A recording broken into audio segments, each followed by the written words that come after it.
আসসালামু আলাইকুম, welcome back to my channel.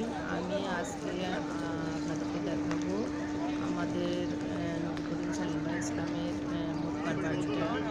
এখন আমি বাড়ির সামনেই আছি, আর ছাপা মারোয়ার সামনে, আর পাক সাল্লাল্লাহু আলাইহি ইসলামের বাড়ির মাঝখানে। এটা ছাপা মারোয়া এবং নবীর বাড়ির মাঝখানে আছি। এটা হলো যে লম্বা গোল গোল এটা আছে, এটা হলো ছাপা মারোয়া। এটার বরাবর অপোজিটই হলো আমাদের যে হলুদ কালারের একটা বাড়ি দেখা যাচ্ছে, সেটাই হলো হজরত মোহাম্মদ সাল্লাল্লাহু আলাইহি ইসলামের মক্কার যে বাড়িটা ছিল সেটা। তো আমরা এখন আস্তে আস্তে হেঁটে হেঁটে যাচ্ছি। এগুলো হলো বাদশাহ, মানে এখানের যে বাদশাহ ওনার বাড়ি করেছে পাশে। তো আমরা এখন হেঁটে হেঁটে এগিয়ে যাচ্ছি বাড়ির দিকে। তো আসলে যারা এসেছেন তারা তো অবশ্যই দেখেছেন। তাদেরকে আমি বলবো যে হয়তো মনে করবেন যে এটা কেন দেখাচ্ছি। তো এই জন্য আমি যারা দেখেন নাই, যারা আসেননি, তাদের জন্য আমার আজকের এই ভিডিওটা। যারা এসেছেন দেখেছেন, তারা তো আলহামদুলিল্লাহ আল্লাহর রহমতে দেখে চক্ষু শীতল করেছেন। কিন্তু যারা আসেন না, দেখেন নাই, তাদের মনে তো অনেক আকাঙ্ক্ষা থাকে এইসব দেখার। তো তাদের উদ্দেশ্যে আমি আমার এই ভিডিওটা করা, এবং তাদের জন্যই আমি আসলে শেয়ার করা, অন্য কিছু না।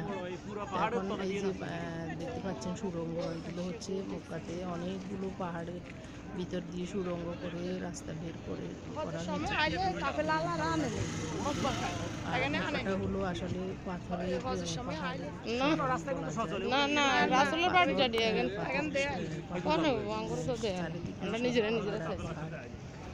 আমরা মোটামুটি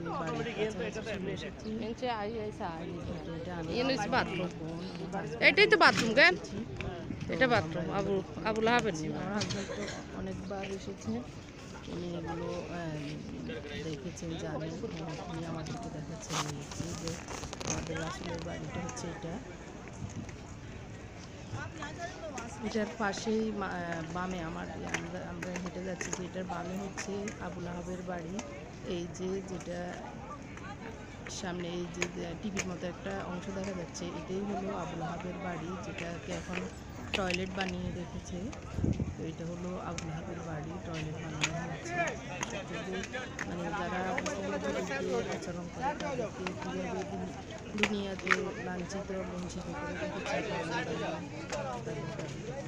তো আমরা এখন রাসূলের বাড়ির ভিতরে সামনে এসে চলে এসেছি। এটা হলো বাড়ি। আগে এটা আসলে যখন আমার হাজব্যান্ডেরা অনেক বছর আগে এসেছিল, তখন এটার ভিতরে ঢুকার কিন্তু লাগিয়ে ছিল, ইসলামিক বই লাগিয়ে ছিল। এখন তো তালা বন্ধ করে রেখেছে, এখন আর ঢোকা যায়। এখন বাইরে দেখেই সবাই চলে আসে। আমরা ঘুরে ঘুরে চারিদিক দেখেছি।